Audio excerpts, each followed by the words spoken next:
ముసలాడు మనవాడు మన దిగాడు. కుర్రోడు బాగా లేతగా ఉన్నాడు. నాయుడు గారు, మీరు చేసేది తప్పు తెలుసయ్యా, కానీ మానలేకపోతున్నా. ఏం చేయమంటావు? పూర్వం పెట్టి కాల్చేవాడిని, ఇప్పుడు బాగా తగ్గించా. నేను మాట్లాడేది సిగరెట్ల గురించి కాదండి. కొంపదీసి పొలం గురించి ఏంటి? చూడు బాబు, మీ తాత ఇప్పుడు ఎస్ఐ దగ్గరికి వెళ్ళాడు. నేను నిన్న సాయంత్రం వెళ్ళి 10,000 ఇచ్చి వచ్చాను. ఇప్పుడు ఆడు వస్తాడు, నాకు షేక్ హ్యాండ్ ఇస్తాడు. ఆటోమేటిక్గా మీ తాతకి బీపీ వస్తుంది. నువ్వే మోసుకెళ్ళాలి కాబట్టి గట్టిగా రెడీగా ఉండు. వెళ్ళు. ఎంఆర్ఓ గారు, మీరన్నా చెప్పండి, ఈ పొలం మాది. According to the given survey numbers, these paddy fields belong to Mr. Naidu, you know. అంటే ఈ విషయంలో మీరు ఏం చేయలేరా? ఏమీ చేయలేరా? అంటే కుర్రాడికి కొంచెం చాదస్తం ఎక్కువ. I see.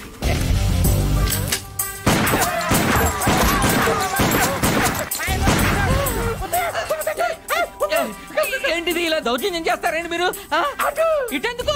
నేను ఇందాకే అడిగాను మీరేమన్నా చేయగలరా అని. ఇప్పుడు నేను చేస్తాను. చూడాలనుకుంటే ఉండొచ్చు, లేదా వెళ్ళిపోవచ్చు.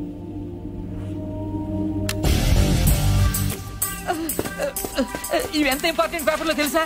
ఏంటి ఎక్కడో లేచిపోతున్నావు? నాయుడు గారు సాయంత్రం కలుస్తాం మీరుంటే. నువ్వు 10,000 ఇచ్చిన ఎస్ఐకి నేను ₹1,00,000 ఇస్తాను. ట్రాక్టర్ తిరగబడి చచ్చిపోయామని రాసేస్తాడు. పొలం కావాలో ప్రాణం కావాలో తేల్చుకో.